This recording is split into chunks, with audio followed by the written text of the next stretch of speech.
বন্ধুরা, ভারতের পশ্চিম বাংলার মুখ্যমন্ত্রী মমতা বন্দ্যোপাধ্যায় বাংলাদেশের সাম্প্রতিক রাজনৈতিক পরিস্থিতি নিয়ে উদ্বেগ প্রকাশ করে এখানে জাতিসংঘ শান্তি বাহিনী পাঠানোর প্রস্তাব করেছেন পশ্চিম বাংলার বিধানসভার শীতকালীন অধিবেশনে। তাদের কি মাথা ব্যথা শুরু হয়ে গেছে বাংলাদেশ নিয়ে? বাংলাদেশে কোথায় অশান্তি ঘটছে? এদেশে যত অশান্তি ঘটেছে, যত রক্তপাত হয়েছে, যত খুনোখুনি হয়েছে, সব তো শেখ হাসিনার আমলে। একটা কৃত্রিম সংকট সৃষ্টি করার প্রচেষ্টা চলছে, আমরা বুঝতে পারছি। একটি ক্ষুদ্র গোষ্ঠীকে দিয়ে এই ধরনের অপচেষ্টা চালানো হচ্ছে, কিন্তু কোথাও বাংলাদেশের কোন এলাকা থেকে কেউ সাড়া দেয়নি, বিচ্ছিন্ন বিক্ষিপ্ত ভাবে। এবং এটা বোঝা যায় যে প্রকাশ্যে পার্শ্ববর্তী দেশ থেকেই এই উস্কানিটা আসছে, এবং এই উস্কানিতে কিছু স্বার্থান্বেষী মানুষ অশান্তি তৈরি করার চেষ্টা করেছে। সেটাও আস্তে আস্তে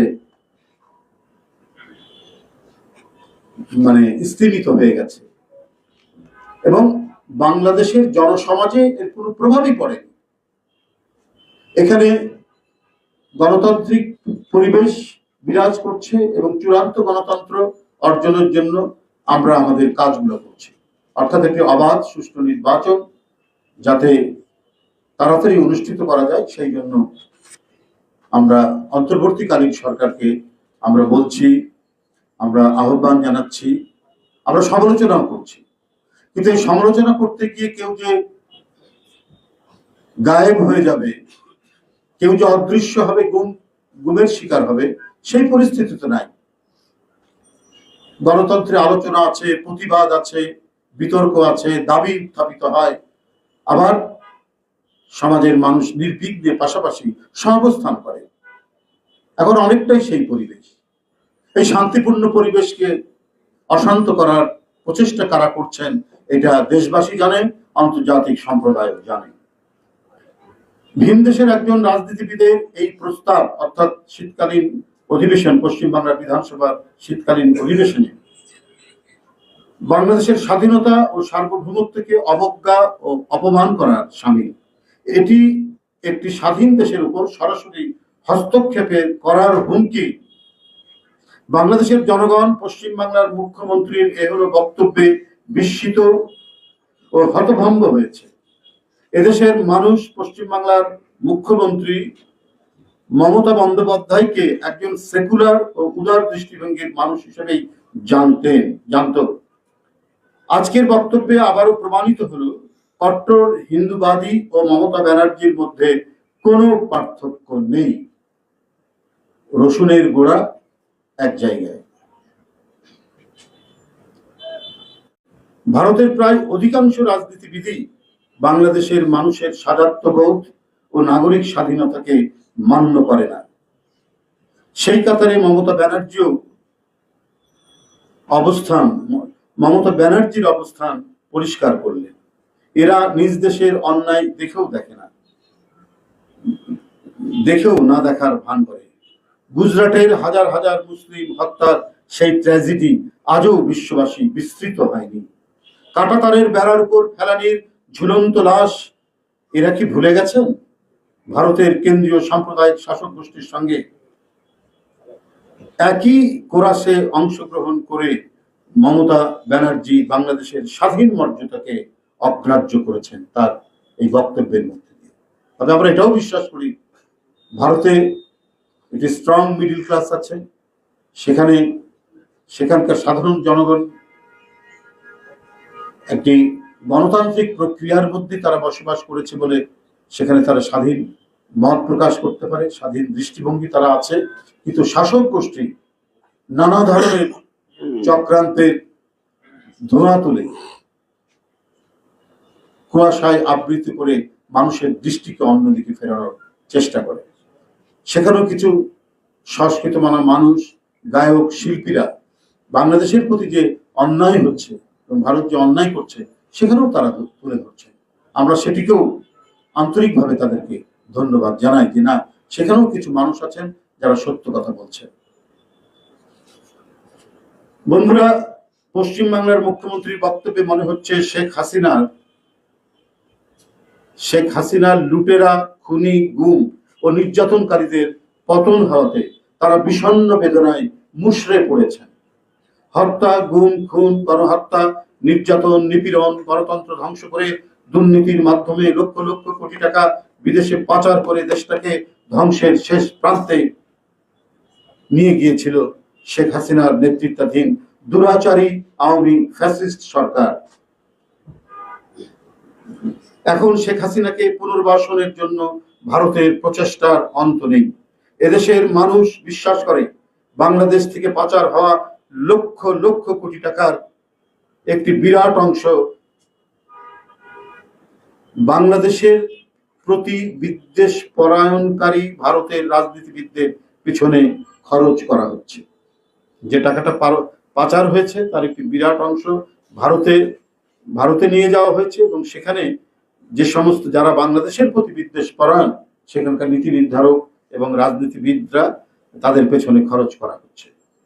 তা না হলে এখন এভাবে একযোগে বাংলাদেশ বিরোধী জিগির তুলছে কেন ভারতের রাজনীতিবিদ এবং নীতি নির্ধারকরা? এটা এখন সবার মনে এই প্রশ্নটা দেখা দিয়েছে। আমরা এর আগেও বলেছি, বাংলাদেশের রাজনীতিবিদরা যাই বলুক, তারা যে বাংলাদেশের স্বার্থের বিরুদ্ধে কাজ করেন তার প্রমাণ হচ্ছে শুধুমাত্র মমতা ব্যানার্জির কারণেই তিস্তা নদীর পানির চুক্তি বাস্তবায়িত হয়নি। এটা তো আপনারা সবাই জানেন। যতটুকু অগ্রগতি হচ্ছিল সেটাও বাধা দিয়ে বন্ধ করেছেন এই মমতা ব্যানার্জি। অথচ তিনি নিজেকে অসাম্প্রদায়িক বলেন, তিনি সেকুলার বলেন, তিনি উদার রাজনীতিবিদ হিসেবে তিনি মানুষের কাছে তিনি নিজের পরিচয় দেন, কিন্তু মনের গভীরে বাংলাদেশের প্রতি যে বিদ্বেষ এবং মনের গভীরে তারা যে কেউ প্রকৃতপক্ষেই সেকুলার নন, সেটা আজকে তার বক্তব্যে আবারও প্রমাণিত হল।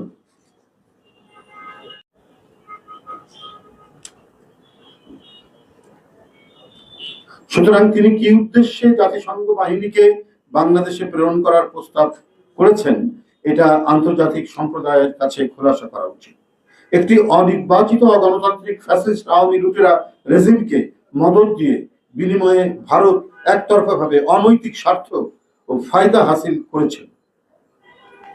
ছাত্র জনতা কর্তৃক জনস্বার্থ বিরোধী ভারতের সেই তাবেদার রেজিম উৎখাতের ফলে ভারতের অনৈতিক স্বার্থ হাসিলের ছেদ পড়ায় সেখানকার রাজনীতিবিদ ও নীতি নির্ধারকরা এখন বেসামাল হয়ে পড়েছে। বাংলাদেশ 18 কোটি মানুষের দেশ। এই দেশ কিভাবে চলবে সেটি এদেশের জনগণ নির্ধারণ করবে।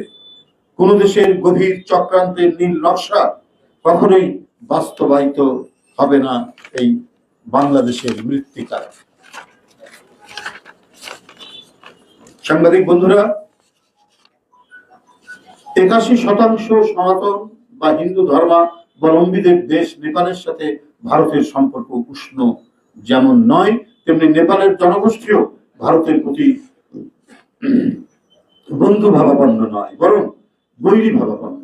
তাই বুঝতে হবে, বাংলাদেশ সনাতন ধর্মাবলম্বী নাগরিকদের প্রতি ভারতের অতি ভালোবাসা প্রকাশ, ওইটিকে কেন্দ্র করে বাংলাদেশের প্রতি হম্বিতম্বির পেছনে ভারতের কোনো ধর্মীয় ভাবাবেগ, ভালোবাসা বা বন্ধন জড়িত নেই। আছে এটিকে পুঁজি করে ভারতের আধিপত্যবাদী আগ্রাসী মনোভাব ও ষড়যন্ত্র। আমি ভারতের পশ্চিমবাংলার মুখ্যমন্ত্রী মমতা ব্যানার্জি তাদের বিধানসভায় দেয়া বক্তব্যের তীব্র প্রতিবাদ ও নিন্দা জানাচ্ছি। বাংলাদেশে সনাতন হিন্দু সম্প্রদায়, মুসলিম, বৌদ্ধ, খ্রিস্টান দেশবাসী ভাই বোনকে পার্শ্ববর্তী দেশের গভীর চক্রান্ত সম্পর্কে সচেতন থাকার আহ্বান জানায়। বন্ধুরা, তারা বাংলাদেশে কিছুই নয়, আমরা তো বাস করি এখানে। কি হচ্ছে এখানে? 15 বছরের একটি দানবীয় জগদ্দল পাথরের পর কমপক্ষে একটি মুক্ত বাতাস নিতে পারছে মানুষ। আর এটিকে এমন করে ফুলিয়ে ফাঁপিয়ে ভারতে বলা হচ্ছে, অপপ্রচার করা হচ্ছে যে বাংলাদেশে বোধহয় অনেক কিছু ঘটে যাচ্ছে। কই, আপনি যদি সত্যিকার অর্থে একজন আদর্শবাদী রাজনীতিবিদ করতেন, তারা আজকে আগরতলায় বিএনপির যে উপ হাই কমিশন অফিস আছে, ডেপুটি হাই কমিশনার যে অফিস আছে, সেখানে 3টি তাদের রাজনৈতিক দল, যারা অত্যন্ত উগ্র সাম্প্রদায়িক রাজনৈতিক দল, আরএসএস, বজরং দল এবং আরেকটি হচ্ছে কি যেন, আরেকটি তাদের রাজনৈতিক দল, সেটাও উগ্র সাম্প্রদায়িক দল, তারা একযোগে আক্রমণ করেছে। এবং আমরা ভিডিওতে যেটি ভাইরাল দেখলাম, সেখানে সম্ভবত কমিশনের কোন লোককে তারা বেদম মারধর করছেন, সেখানে হয়তো ডেপুটি হাই কমিশন, ওটাই তো উপ হাই কমিশন, বেদম মারধর করছেন এখানে। এটা কি কোনো রাষ্ট্রাচারের মধ্যে পড়ে? এটা কোনো কূটনৈতিক শিষ্টাচারের মধ্যে পড়ে? ওটা তো আরেক দেশের, একটি স্বাধীন দেশের একটি ডেপুটি হাই কমিশনের অফিস, সেই অফিসের কোন স্টাফকে যদি মারধর করা হয়, তাহলে তো ভারত বাংলাদেশের বিরুদ্ধে একটা অঘোষিত যুদ্ধ চালিয়ে যাচ্ছে। বাংলাদেশ, আমাদের নানা বিষয়ে সমস্যা থাকতে পারে, অমীমাংসিত বিষয় থাকতে পারে, আবার ভারতের সাথে আমাদের দীর্ঘদিনের ব্যবসা বাণিজ্য, শিক্ষা, সংস্কৃতির লেনদেন তো দীর্ঘদিন ধরে আছে। এই জায়গাটিকে, এই সম্পর্কের জায়গাটিকে তারা বিনষ্ট করে, তারা তাদের একটি ডক্ট্রিন আছে, সেই ডক্ট্রিন বাস্তবায়ন করার তারা কোনো চিন্তা করছেন কিনা, এটা আজকে জনমনের মধ্যে বিরাট সংশয়, সন্দেহ, উদ্বেগ, শঙ্কা দেখা দিয়েছে। যাই হোক, আমি আজকে এখানে অত্যন্ত দ্রুত এবং তাৎক্ষণিক একটি প্রেস ব্রিফিং এর জন্য আপনাদেরকে এখানে রেখেছিলাম। আপনারা যথাসময়ে এসছেন। এটি একটি উদ্বেগজনক ঘটনায় আপনাদের সামনে বললাম যে পার্শ্ববর্তী দেশের একটি রাজ্যের একজন মুখ্যমন্ত্রী, তিনি তো একটা অফিসিয়াল পদ তার রয়েছে, এটা তো সাংঘাতিক ধরনের কূটনৈতিক শিষ্টাচারের পরিপন্থী। এটা ভয়ানক একটি বাংলাদেশ বিরোধী অবস্থান তিনি গ্রহণ করেছেন। আবারও আমি ব্যানার্জির এই বক্তব্যের তীব্র নিন্দা এবং প্রতিবাদ জানাচ্ছি। ধন্যবাদ সবাই। এখান থেকে ঘুরাবেন না, অন্যদিকে, এর মধ্যেই থাকবেন। আপনি বলছিলেন যে একটা গোষ্ঠীকে উস্কানি দেওয়া হচ্ছে দেশের মধ্যে এবং নির্দেশ আসছে পার্শ্ববর্তী দেশ থেকে। এর আগে আমরা দেখেছি, মানে ভারত থেকে যে নির্দেশগুলো আসছে সেগুলো অবশ্যই ফিজিক্যালি এসে দিয়ে যাচ্ছে না, ডিজিটাল মাধ্যমে বা কোনোভাবে মাধ্যমে আসছে। এবং দেশের ভিতরে যে ছোট ছোট অস্থিতিশীল পরিস্থিতি তৈরি করার চেষ্টা করা হচ্ছে, সেগুলোতে ফান্ডিং হচ্ছে কিনা। তো আইন শৃঙ্খলা বাহিনী বা গোয়েন্দা সংস্থাকে বিষয়ে সতর্ক হয়ে, এটা তো গোয়েন্দা সংস্থার কাজ, তারা তো এটা দেখবে। হ্যাঁ, অবশ্যই আমাদের তো আহ্বান রয়েছে। এটা তো মূলত সরকারের প্রধান দায়িত্ব এগুলোকে খুঁজে বের করা, মানে এই পাইপলাইন গুলো আছে কিনা, এদিক দিয়ে কোনো কিছু কাউকে কোনো মদত দেওয়া হচ্ছে কিনা, এটা নিশ্চয়ই গোয়েন্দা বাহিনীর দায়িত্ব, এটা সরকারের দায়িত্ব, আইন শৃঙ্খলা বাহিনীর দায়িত্ব, তারা সেটা খুঁজে বের করবেন। আমরা রাজনীতিবিদরা, আমরা আমাদের দেশের স্বার্থে আমরা যেটাকে ন্যায্য মনে করি এবং যেটাকে অন্যায্য মনে করি, আমরা সেটা প্রতিবাদ করব, সেটার নিন্দা আমরা জানাবো, আমরা সেটাই করছি। আর মূল দায়িত্বটা পালন করতে হবে সরকারকে, সরকারের বিভিন্ন সংস্থাকে। তারা খুঁজে বের করবেন যে কারা এটার সাথে আছে। কিন্তু অবস্থা দৃষ্টে এবং বিভিন্ন যে ঘটনাবলী এর মধ্যে যেটা ঘটেছে, তারা দাবি করছেন, অথচ মারা যাচ্ছে সাইফুল ইসলাম নামে একজন আইনজীবী। তার মানে এরা শক্তি কোথা থেকে পাচ্ছে, সাহস কোথা থেকে পাচ্ছে? অথচ একটা বৃহৎ অংশ সনাতন হিন্দু ধর্মাবলম্বীরা তো আমাদের দল করে, অসংখ্য মানুষ আমাদের দল করে। তো আমরা যদি সাম্প্রদায়িক দল হয়ে থাকি, তাহলে তো এই হিন্দু সম্প্রদায়ের মানুষ, আমাদের জন গমেজ, খ্রিস্টান, তারা তো বিএনপি করতো না। অসাম্প্রদায়িক রাজনৈতিক দল হচ্ছে বিএনপি, গণতন্ত্রকামী রাজনৈতিক দল বিএনপি, এবং স্বাধীনতা সার্বভৌমত্বকে রক্ষা করার দল হচ্ছে বিএনপি।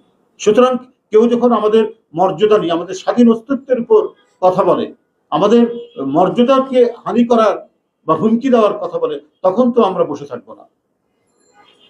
আমরা আমাদের সর্বোচ্চ শক্তি নিয়ে আমরা সেটা প্রতিবাদ করব, আমরা সেটা প্রতিহত করব।